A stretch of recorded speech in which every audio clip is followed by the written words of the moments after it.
اتنے مختصر وقت میں اس سے عمدہ پلاننگ ہو بھی نہیں سکتی تھی۔ اس نے جارو کی کارکردگی کو سراہا۔ ہم سب اس کے عادی ہیں یار، جارو ہنسا۔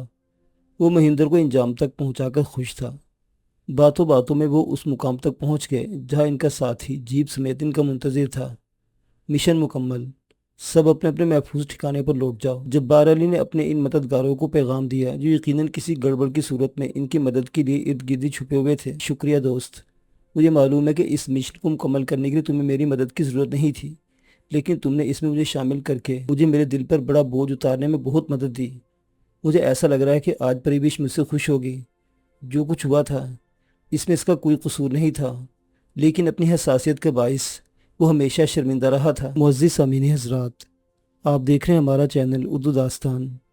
معزز سامعین کرام، آپ سے امید کی جاتی ہے کہ ویڈیو کو لائک کریں اور چینل کو بھی سبسکرائب کر دیں۔ تو آئیے چلتے ہیں انتقام قسط نمبر 192 کی طرف۔ مین آئیڈیا تو تمہارا ہی تھا۔ مہندر کی موت کو حادثے کا روپ دینے سے ہماری بچت ہو جائے گی۔ اگر ہم ڈائریکٹ ایکشن لیتے تو پھر اس کا خمیازہ بھی بے قصور شہریوں کو بھگتنا پڑتا۔ اب اس کے معدے میں موجود الکوہل کی مقدار اس شک کو قوی کر دے گی کہ وہ نشے میں بہہ کر حادثے کا شکار ہوا ہے۔ جارو نے بھی اسے سراہنے میں کنجوسی کا مظاہرہ نہیں کیا۔ ویسے وہ غلط نہیں کہہ رہا تھا، آئیڈیا ماز کا ہی تھا جس کی نوک پلک اس نے اپنی ٹیم کے ساتھ مل کر سنواری تھی۔ اللہ حافظ، موقع ملا تو دوبارہ ملیں گے۔ صبح کے آثار قریب تھے جب جیپ اسی مقام پر واپس آ کر رکی جہاں سے انہوں نے اسے لیا تھا۔ موقع تو نکالنا پڑے گا، تمہارے سنائپر کو بیریٹ M107 چلانے کی مشق بھی تو کروانی ہے۔ ہاں وہ تو ہے، دیکھو کیا صورت نکلتی ہے۔ جبار علی تذبذب میں تھا کہ اسے کسی مشکل میں ڈالے یا نہیں۔ مت الجھو، اللہ خود راستے نکالے گا۔ معاذ نے اسے تسلی دی اور اس کا شانہ تھپ تھپا کر جیپ سے اتر گیا۔ پہلو سے گھوم کر اسپتال کے مرکز دروازے تک پہنچنے تک اس نے اپنے چال کے لنگڑاہٹ کو خاصا قابو کر لیا تھا۔ رات بھر کی ڈیوٹی سے تھکے گارڈ نے منہ ادھیرے چائے کے برتن لے آنے کا سن کر منہ تو بنایا لیکن اسے روکا نہیں۔ کمرے میں جبار علی کا بھیجا بندہ اس کا منتظر تھا اور لیپ ٹاپ بھی آن تھا۔ کسی وجہ سے مہندر کی موت کی تفتیش کرنے والے اس تک پہنچ بھی جاتے تو بنجامن گواہی دیتا کہ وہ رات بھر آن لائن رہا تھا اور اسپتال کے کمرے سے دفتری کام نمٹاتا رہا تھا۔ کون ہو تم اور ہمیں اس طرح اغوا کر کے یہاں لانے کا کیا مقصد ہے؟ عالم شاہ نے اپنے سامنے موجود بھدے نقوش اور پختہ رنگت والے شخص کو گھورتے ہوئے سخت لہجے میں پوچھا۔ اسے وہ شخص پہلے ہی نظر میں اچھا نہیں لگا تھا۔ بدصورتی کا مسئلہ نہیں تھا کہ شکل و صورت خدا کی دین تھی، لیکن اس شخص کا حلیہ بھی طبیعت پر ناگوار گزرنے والا تھا۔ اس نے نہایت بوسیدہ اور میلا لباس پہنا ہوا تھا اور سر کے میلے لمبے بال جٹاؤں کی شکل میں لٹک رہے تھے۔ شاید وہ کئی ہفتوں سے نہایا نہیں تھا جو اس کے وجود سے اٹھتی بسانت فاصلے سے بھی طبیعت کو متلا رہی تھی۔ Interesting question. اس نے اپنے آدمی کے ہاتھ سے جلتا ہوا سگریٹ لے کر بڑے سٹائل سے کش لیا اور طنز مسکراہٹ کے ساتھ بولا۔ بو بتا رہی تھی کہ وہ جو سگریٹ پی رہا ہے وہ سادہ نہیں ہے بلکہ اس میں چرس بھری ہوئی ہے۔ اصل میں وہ پورا ماحول ہی بہت گندا اور بدبودار تھا۔ اس بدبودار شخص سے ملاقات سے قبل انہوں نے قید میں جو وقت گزارا تھا وہ بھی سخت بیزار کن تھا۔ نیچی چھت اور ادھڑے پلستر والے کاٹ کباڑ سے بھرے اس بند اور حبستہ کمرے میں جانے کہاں سے وہ بدبو کی لپٹیں آتی تھی جو سانسوں کے ساتھ بدن میں سرایت کر کے معدے میں عجیب سا بھونچال پیدا کر دیتی تھی۔ کتنی ہی بار وہ الٹی کرنے سے رہ گیا، یہاں تک کہ بازل کی قید میں گزرا وہ وقت بھی یاد آنے لگا جو انہوں نے اس دانی ہاؤسنگ سوسائٹی کے ایک تہخانے میں گزارا تھا۔ گندگی، تاریکی اور گھٹن کی وہ اذیت آج بھی نہیں یاد تھی۔ بگڑی ہوئی نفسیات والا بازل انسانوں کو انسان کے درجے سے گرا کر ان کی حالت سے لطف کشید کرنے کا عادی تھا اور لگتا تھا اب پھر اس کے کسی بھائی بند سے واسطہ پڑ گیا تھا۔ اپن جامی ہے اور یوں سمجھو کہ اپنے ہاتھ میں سمندر کے راستوں کی چابی، مال بندہ، انفارمیشن سب اپن کے ایک اشارے پر شوں کر کے سمندر کے اس پر پہنچ جاتا ہے۔ اس نے ہاتھ سے جہاز کا اشارہ دیا۔ مطلب سمگلر ہو، لیکن کسی سمگلر سے ہمارا کیا واسطہ؟ عالم شاہ نے اطمینان سے نتیجہ اخذ کیا۔ سرمد حسب عادت اس کے ساتھ موجود ہونے کے باوجود خاموش تھا۔ واسطہ بھی پتہ چل جائے گا جب ہم ادھر سے ادھر اسمگل ہوگا۔ وہ خباثت سے مسکرایا۔ کدھر؟ تم کہاں اسمگل کرنے کا ارادہ رکھتے ہو؟ عالم شاہ بری طرح چونک گیا۔ سرمد کے چہرے پر بھی اس طرح پھیلا۔ وہیں جدھر سے تم رستے تڑا کر بھاگ نکلے تھے۔ تم کیا سمجھتے ہو ہماری سرکار کسی پاکستانی جاسوس کو اتنی آسانی سے ہاتھ سے نکلنے دے گی؟ جامی نے صورتحال سے لطف اٹھایا۔ ہم جاسوس نہیں ہیں، ہمیں پھنسایا گیا تھا۔ یہ ثابت کرنا ہماری سرکار کے بائیں ہاتھ کا کھیل ہے۔ بس اس بار پھندا ذرا ٹائٹ لگائیں گے تاکہ تم نکل کر بھاگ نہ سکو۔ جامی کا اطمینان قابل دید تھا۔ عالم شاہ نے اپنے وجود میں خوف کی ایک لہر سے دوڑتی محسوس کی۔ سچ یہی تھا کہ اب وہ دوبارہ اس گورکھ دھندے میں نہیں پھنسنا چاہتا تھا۔ یہ نہیں ہو سکتا، تم ہمارے ساتھ ایسا نہیں کر سکتے، وہ بڑبڑانے کے انداز میں بولا۔ کیوں نہیں کر سکتا؟ اپن سب کر سکتا ہے، ابھی تھوڑے دن پہلے ہی تو سونیا میڈم کو ادھر سے ادھر پہنچایا ہے۔ اس کا انکشاف چونکا دینے والا تھا۔ عالم کو حاصل شدہ معلومات کے مطابق تو وہ چینیوں کی قید میں تھی۔ تم جھوٹ بول رہے ہو، اگر سونیا بھارتیوں کے ہاتھ لگی ہوتی تو وہ ساری دنیا میں شور مچا دیتے کہ دیکھو یہ ہے پاکستانی جاسوسوں کی ساتھی، اور اب اس سے ہم اس کے باقی ساتھیوں کا پتہ گلوائیں گے۔ جامی گلا پھاڑ کر ہنسا۔ تم کو کچھ خبر ہی نہیں بھولے بادشاہ، ساتھی وہ تمہاری نہیں بلکہ ان کی ہے، جنہوں نے مکھن کے بال کی طرح اسے تمہارے اداروں کی قید سے نکال کر اپنی پناہ میں لے لیا ہے۔ ہو سکتا ہے کہ اب تک وہ اپنے دیش کی اور اڑ چکی ہو۔ جامی کے انکشافات اس کے لیے حیران کن ہی نہیں، ناقابل فہم بھی تھے۔ وہ سمجھ نہیں پا رہا تھا کہ کب سونیا چین سے پاکستان پہنچی اور پھر یہاں سے بھارت اسمگل کر دی گئی۔ وشواس نہیں ہو رہا نا، پر ہو جائے گا، اس سمے ہو جائے گا جب تم اور تمہارا ساتھی خود دوسری طرف اسمگل ہو گئے۔ جامی نے اس کی بے یقینی کو بھانپ لیا۔ ادھر تم ملنا سونیا میڈم سے، مل کر تمہیں پتہ چلے گا کہ را اور موساد کا یارانہ کتنا پکا ہے اور دونوں کیسے سمے پر ایک دوسرے کی مدد کرتے ہیں۔ وہ ان کی پریشانی سے بہت خوش تھا۔ کچھ سرور چرچ نے بھی چڑھا دیا تھا، اس لیے بڑھ چڑھ کر خود ہی بتلاتا جا رہا تھا۔ را کو تم چاہیے اور موساد کو تم سے ماس کا پتہ۔ اب تم ادھر سے ادھر پہنچو گے تو دونوں کا ہی بھلا ہو جائے گا۔ کیوں؟ سونے نے ماس کے بارے میں کوئی انفارمیشن نہیں دی؟ وہ چونکا۔ کہاں سے دیتی؟ وہ پہلے چینیوں پھر پاکستانیوں کی قید میں تھی۔ اسے کس نے بتانا تھا کہ ماس کدھر ہے اور کس چکر میں ہے؟ کہنے کو تو وہ اسمگلر تھا، لیکن اس کے پاس معلومات اچھی خاصی تھی۔ معلوم تو مجھے بھی نہیں، وہ بے خیالی میں بولا۔ حقیقت بھی یہی تھی کہ وہ سجل کی بیماری کے معاملات میں الجھا رہا تھا اور ماس کے معاملات سے کافی حد تک الگ ہو گیا تھا۔ کچھ دوسری طرف سے بھی پردہ داری کی گئی تھی۔ کوئی کتنا ہی نہیں کرے، انہیں بندے کے اندر سے سب اگلوانا آتا ہے۔ نکالنے کو اپن بھی تیرے اندر سے سارا سچ نکلوا لے، پر اپن کو یہ ڈیوٹی ملی نہیں اور جامع ڈیوٹی سے بڑھ کر کام کرنے کا خامخواہ پنگا سمجھتا ہے۔ اس لیے ابھی اپنے اس پٹھو کے ساتھ مل کر انتظار کر، جلد تم دونوں کی روانگی ہے۔ اس نے انہیں اطلاع دی اور ختم ہو جانے والا سگریٹ فرش پر پھینک کر جوتے سے مسلتے ہوئے اپنے آدمی سے مخاطب ہو کر بولا، لے جا کر بند کر دے انہیں، اور ہاں، ان کے لیے کپڑوں کا بندوبست کر دینا۔ ایسے ننگے بچوں کو نہ تو کوئی بٹھائے گا اپنی بوٹ میں۔ وہ اپنی بات سے خود ہی لطف لے کر زور سے ہنسا۔ احساس ذلت سے عالم شاہ کا چہرہ سرخ پڑ گیا۔ انہیں اغوا کر کے یہاں لاتے وقت زیر جامے کے سوا ان کے سارے کپڑے اتروا لیے گئے تھے، یہاں تک کہ پیروں میں جوتے بھی نہیں تھے، اور اب یہ گندا شخص ان کا مذاق اڑا رہا تھا۔ لیکن برداشت کے سوا کوئی چارہ بھی نہیں تھا کہ اول تو بندھے ہوئے ہاتھ پیروں کے ساتھ کچھ کیا نہیں جا سکتا تھا، دوم اسے الجھنے سے کچھ حاصل بھی نہیں ہونے والا تھا۔ انہیں جو کچھ کرنا تھا دماغ کو ٹھنڈا رکھ کر بہت سوچ سمجھ کر کرنا تھا۔ ہیلو، شہریار اور مہبانوں باہر جانے کے ارادے سے اپنے کمرے سے باہر آئے تھے، لیکن ایڈمنڈ کے ساتھ لاؤنج میں موجود اجنبی چہروں کو دیکھ کر ٹھٹک گئے۔ اوہ پلیز آئیے مسٹر اینڈ مسز مراد، آج میں آپ کو اس دنیا کے سب سے پہلی لڑکی سے ملواتا ہوں۔ ایڈمنڈ کی آواز میں خوشی کی چہکار تھی اور اس نے بہت محبت سے اپنے برابر میں بیٹھی لڑکی کی طرف دیکھا تھا۔ اوہ ڈیڈ، آپ بھی بس حد کر دیتے ہیں۔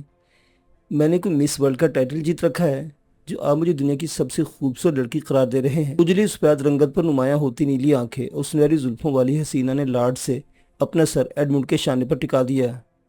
مس ورلڈ میری بیٹی کے آگے پانی بھرتی ہے، ایڈمنڈ بے ساختگی سے بولا، پھر باقاعدہ تعارف کروانے لگا۔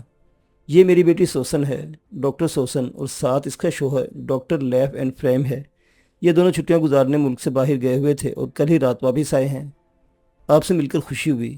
شہریار اور مہبانوں گرم جوشی سے ان دونوں سے ملنے لگے۔ دونوں نے یہ بات نوٹ کی تھی کہ سوسن کا شوہر اس کی نسبت بالکل مختلف شخصیت کا مالک تھا۔ ڈاکٹر لیف گندمی رنگت اور سیاہ بالوں والا ایک اوس شخصیت کا مالک شخص تھا، اور سوسن اس کے سامنے کچھ زیادہ ہی جگمگاتی ہوئی محسوس ہو رہی تھی۔ یہ مسٹر مراد اور ان کی مسز تانیہ ہیں، میرے دور طالب علمی کے بہت ہی اچھے دوست سائمن نے مجھے ان سے متعارف کروایا ہے۔ یہ لوگ اسرائیل گھومنے آئے ہیں اور آغاز یروشلم سے کیا ہے۔ اب وہ بیٹے اور داماد سے شہریار اور مہبانوں کا تعارف کروا رہا تھا۔ آپ سے مل کر بہت خوشی مسٹر اینڈ مسز مراد۔ مجھے اور سوسن کو دنیا دیکھنے کا بہت شوق ہے، اس لیے ہم ان لوگوں کو بہت پسند کرتے ہیں جو ایک مخصوص دائرے میں مسلسل گھومتے رہنے کے بجائے اپنے لیے کچھ وقت نکالتے ہیں اور وہ کرنے نکل کھڑے ہوتے ہیں جو انہیں پسند ہو، جو ان کے دل اور روح کو خوش کر دے۔ لیف کا لہجہ سادہ اور پرخلوص تھا۔ تو پھر آپ اپنے دل اور روح کو خوش کرنے کہاں کی سیاحت کے لیے گئے تھے؟ شہریار جو مہبانوں کے ساتھ ان کے مقابل ایک صوفے پر بیٹھ چکا تھا، اس کی دلچسپی کا سوال کیا۔ جرمنی، ہم جرمنی گئے تھے۔ سوسن کی خواہش تھی کہ وہ اپنے اجداد کے اس سابقہ ملک کو دیکھے جہاں ایڈولف ہٹلر نے انہیں اس عبرتناک ظلم کا نشانہ بنایا تھا، جس کا زخم وہ آج تک نہیں بھول سکے۔ بہت خوب، تو پھر کیسا پایا آپ نے جرمنی کو؟ ویسے جیسے آج کی دنیا کے سارے ترقی یافتہ ممالک ہیں، ایسی جگہوں پر سیاح آنکھوں کو تراوٹ دینے کے لیے اتنے خوبصورت مناظر اور تفریح کے اتنے مواقع ہوتے ہیں کہ دل و جگر کو پیٹنے کی فرصت بالکل نہیں ملتی۔ ہم بھی جرمنی کا ٹرپ انجوائے کر کے ہنسی خوشی واپس آ گئے ہیں، ڈاکٹر لیف نے اپنی سادگی سے جواب دیا، جو اس کی شخصیت کا ایک لازمی حصہ تھا۔ انسان کی نیت ہونا بھی شرط ہے صاحب زادے۔ تمہیں شروع سے جاننے میں کوئی دلچسپی نہیں تھی کہ ہولوکاسٹ میں یہودیوں کے ساتھ کیا بیتا؟ ایڈمنڈ نے اسے چھیڑا۔ یقیناً یہی سچ ہے کہ ہم سفادری یہود ظلم کی اس داستان سے جو ہم نے اپنی آنکھوں سے نہیں دیکھی ویسی دلچسپی نہیں رکھتے جیسے تشویش ہمیں پون صدی سے زائد عرصے سے اس خطے میں جاری اس ظلم و ستم پر ہے جو ہمارے اجداد اور ہم اپنی آنکھوں سے مسلسل دیکھ رہے ہیں۔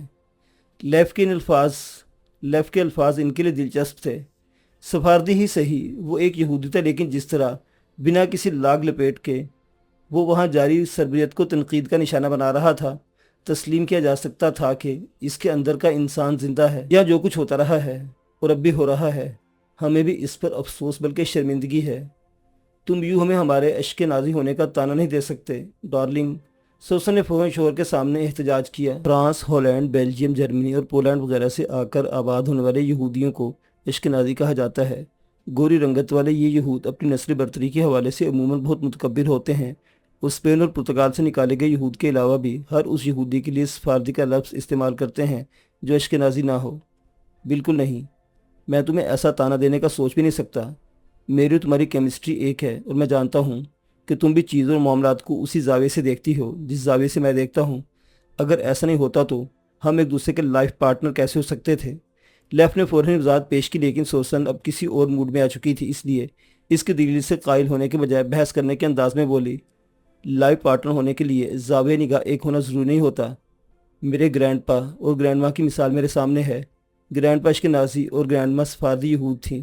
گرینڈ پا کو اپنے اشک نازی ہونے پر بہت غرور تھا، لیکن پھر انہوں نے گرینڈ ماں سے صرف اس لیے شادی کی کہ وہ ان کی محبت میں مبتلا ہو گئے تھے۔ انہیں نہیں کرنی چاہیے تھی۔ تم خود بتاتی رہی ہو کہ ان کا سلوک تمہاری گرینڈ ماں کے ساتھ حتیٰ کا میز تھا، اور وہ اکثر اپنی نسل برتری کے غرور میں انہیں کوئی نہ کوئی طعنہ دیتے رہتے تھے۔ لائف پارٹنرز کے بیچ ایسا نہیں ہونا چاہیے۔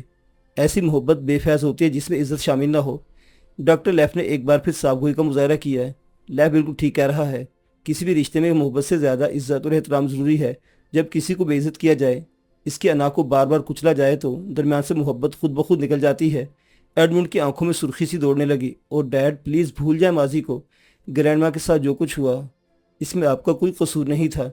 سوسن نے باپ کی بدلتی جذباتی کیفیت کو محسوس کر کے اس کا ہاتھ تھامے ہوئے تسلی دینے کی کوشش کی۔ کاش یہ میرے اختیار میں ہوتا۔ ایڈمنڈ کے ہونٹوں پر ایک زخمی سی مسکراہٹ نے جھلک دکھائی، پھر اچانک ہی اپنی جگہ سے اٹھتے ہوئے بولا، ایکسکیوز می، میں کچھ دیر کے لیے کچن میں جانا چاہتا ہوں۔ میرے پیاری بیٹی داماد اتنے دن بعد مجھ سے ملنے آئے ہیں، لازم ہے کہ میں انہیں اپنے ہاتھ سے کچھ اسپیشل بنا کر کھلاؤں۔ واؤ، یہ تو بہت زبردست آفر ہے۔ سوسن نے خوشی کا اظہار کیا، اور اس ساری صورتحال پر خاموشی اختیار کر لینے والے شہریار اور مہمانوں کو مخاطب کرتے بولی، میرے ڈیڈ بہت اچھے شیف ہیں۔ آپ کا آج جو بھی پروگرام ہے اسے ملتوی کر دیں اور لنچ ہمارے ساتھ کریں۔ بہت شکریہ، لیکن اچھا نہیں لگتا کہ ہم اپنی شمولیت سے آپ کے فیملی ٹائم کو خراب کریں۔ جواب مہمانوں نے ہچکچاتے ہوئے دیا، ایسا کوئی مسئلہ نہیں۔ اگر ہمیں محسوس ہوتا ہے کہ آپ دونوں کی وجہ سے ہم ڈسٹرب ہوں گے تو میں آپ کو یہ آفر کرتی نہیں، کیونکہ ڈیڈ میں ٹھیک کہہ رہی ہوں نا؟ سوسن نے مہمانی کو تسلی کرواتے کرواتے آخر میں باپ سے بھی تائید چاہی۔ بالکل، سوسن ٹھیک کہہ رہی ہے۔ تم دونوں ہمارے ساتھ شامل ہو گئے تو ہمیں خوشی ہوگی۔ اس ٹینشن کو چھوڑ دو کہ تمہاری وجہ سے ہمیں کوئی ایشو ہوگا۔ البتہ اگر ایڈمنڈ نے ذرا سا توقف کر کے ان دونوں کی طرف غور سے دیکھا، اگر ہمیں جوائن کرنے سے تمہارا پروگرام خراب ہو رہا ہو تو تم بخوشی جا سکتے ہو۔ ہم اپنی دعوت قبول نہ کیے جانے سے بالکل برا نہیں مانیں گے۔ ایڈمنڈ نے اپنی بات مکمل کی۔ بہت شکریہ۔ پروگرام خراب ہونے کا کوئی مسئلہ نہیں ہے، ہمیں تو گھومنا پھرنا ہی ہے، ابھی نہ صحیح شام میں چلے جائیں گے۔ ویسے بھی کسی جگہ کو ایکسپلور کرنے میں صرف عمارتوں یا مناظر کو دیکھنا شامل نہیں ہوتا، بلکہ وہاں کے مقامی افراد سے ملنا اور ان کی سوچ اور فکر سے آگاہ ہونا بھی ضروری ہوتا ہے۔ شہریار نے گویا ان کی دعوت قبول کر لی۔ ایڈمنڈ اس کا شانہ ہولے سے تھپ تھپاتا وہاں سے چلا گیا۔ مائی سویٹ ڈیڈ، سوسن آنکھوں میں ڈھیروں محبت لے مسکائی۔ وہ ایڈمنڈ کی اکلوتی اولاد تھی، اور باپ بیٹی دونوں کے رویے سے ظاہر تھا کہ وہ ایک دوسرے پر جان چھڑکتے ہیں۔ تھوڑے بہت سویٹ ہم بھی ہیں، کچھ نظر کرم ہماری طرف بھی ہو۔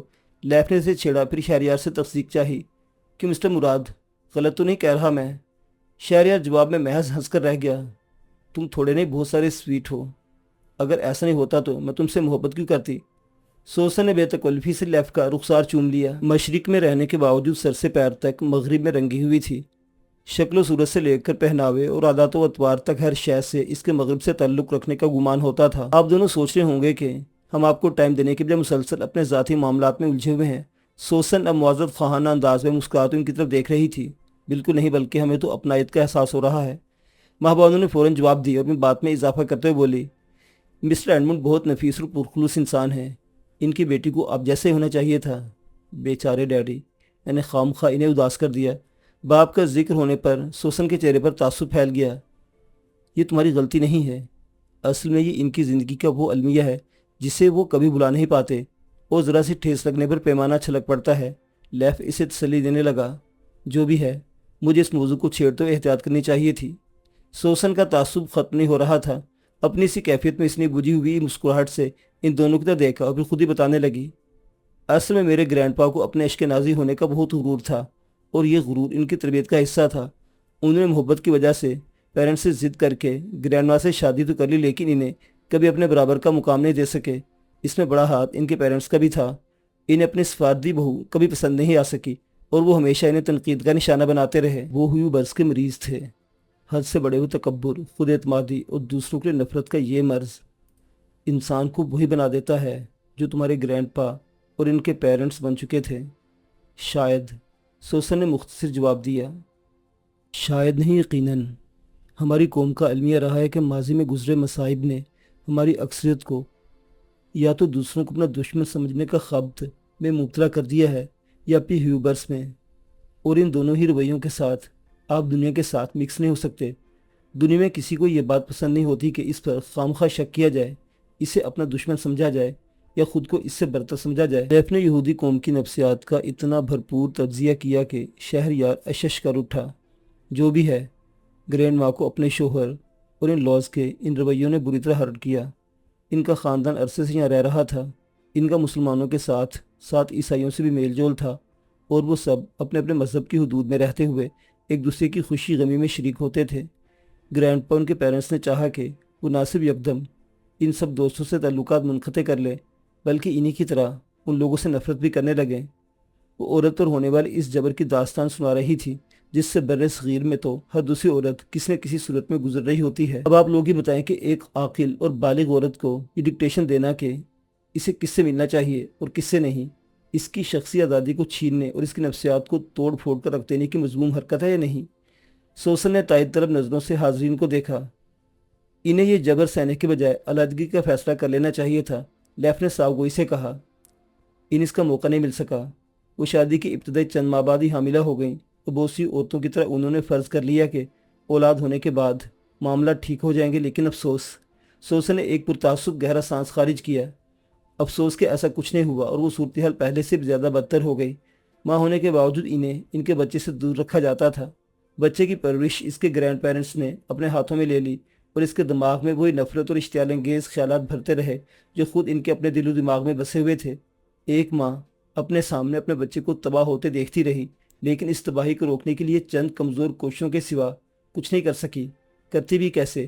اس کے سر پر طلاق اور بچہ چھین لے جانے کی دھمکیاں کسی تلوار کی طرح جو لٹکی ہوئی تھی۔ سوسن کی آنکھوں میں دکھ سے نمی تیرنے لگی۔